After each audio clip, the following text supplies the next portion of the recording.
अस्सलाम वालेकुम प्यारे बच्चों। आज हम एक इंटरेस्टिंग सी मॉरल स्टोरी सुनते हैं। 2 दिन से मुसलसल बारिश हो रही थी, जिसकी वजह से जानवर और परिंदे खुराक की तलाश में घर से बाहर ना निकल सके।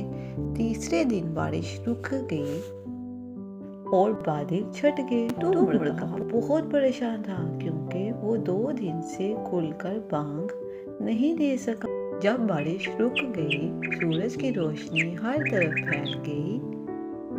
चिंटू मुर्गा घर से बाहर निकला और एक ऊंचे दरख्त की शाख पर बैठकर जोर से बोला, कुकड़ू कुकड़ू। भी लोमड़ी के कान में ये आवाज पड़ी तो वो खुशी से उछल पड़ी। वो 2 दिन से भूखी थी और दिल ही दिल में कहने लगी, आहा, आज तो अच्छा शिकार मिल गया।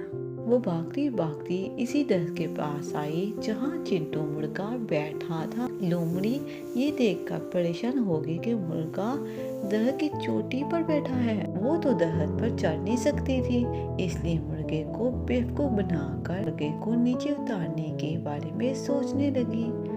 आखिर में कुछ सोच कर बोली, भाई मुर्गा, आज मैंने बहुत अच्छी खबर सुनी है। क्या तुम्हें कुछ मालूम है? मुर्गे ने हैरानी से पूछा, कैसी खबर? मुझे तो कुछ नहीं मालूम। लोमड़ी ने कहा, अच्छा, जंगल के सब जानवरों ने फैसला किया है कि आज के बाद सब मिलजुल कर रहेंगे। तुम्हें भी मुझसे डरने की कोई जरूरत नहीं। मौसम सुहाना है, आओ दोनों मिलकर खेलते हैं। चिंटू मुर्गा बहुत होशियार था। इसने सोचा कि लोमड़ी चालाकी दिखा रही है, क्यों ना मैं इसे आज सबक सिखाऊं। ये सोचकर वो बोला, खबर तो बहुत अच्छी है। वो सामने से कुछ शिकारी आ रहे हैं। जाओ इन्हें भी बुला लाओ, फिर मिलकर खेलते हैं। लोमड़ी ने शिकारी कुत्तों का नाम सुना, धूम दबाकर भाग गई। चिंटू मुर्गा कहने लगा, लोमड़ी कहाँ भागी जा रही हो? ठहरो, मैं नीचे आता हूँ, फिर सब मिलकर खेलते हैं। लोमड़ी भागते भागते बोली, नहीं, हो सकता है कि तुम्हारी तरह इन शिकारी कुत्तों ने भी ये खबर ना सुनी हो। मैं फिर किसी वक्त आ जाऊंगी। खुदा हाफिज। प्यारे बच्चों, देखा इस तरह मुर्गे ने अपनी जहानत का इस्तेमाल करते हुए अपनी जान लोमड़ी से बचाई।